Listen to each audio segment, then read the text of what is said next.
बोली बोली बाबा केसरनाथ की।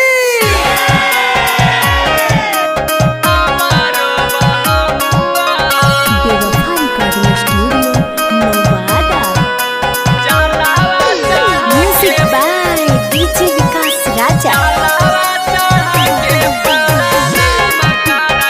Mixed by छोटेलाल बाबू। सावन में सैया गांजा पी के हरदम गान रहे साखी हमारो बलमुआ।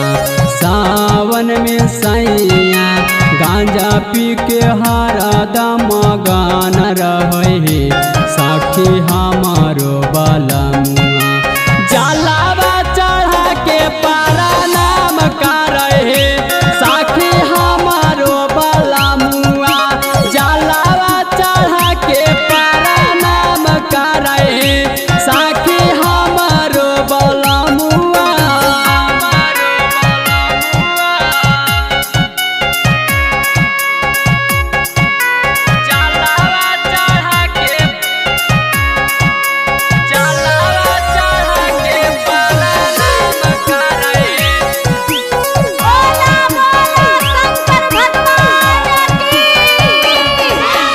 सखी रे भोला पर चढ़ाबो है सैया बेल पतिया।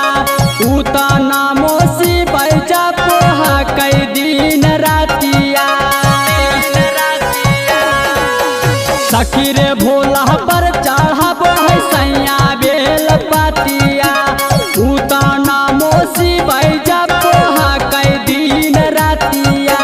सावन में सैया तानी को नए को पलिया राम करे साखी हमारो बलमुआ। सावन में सैया तानी को नए को पलिया राम करे साखी हमारो बलमुआ। कावारा उठा के पारा नाम करे साखी हमारो बलमुआ।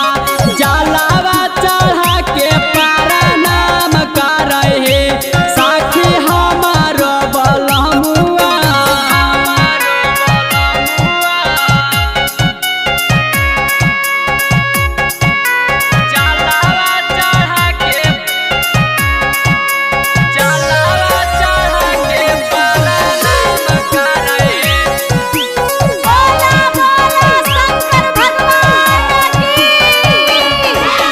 सखी रे भर सावन सैया रहे भगती में लिंग।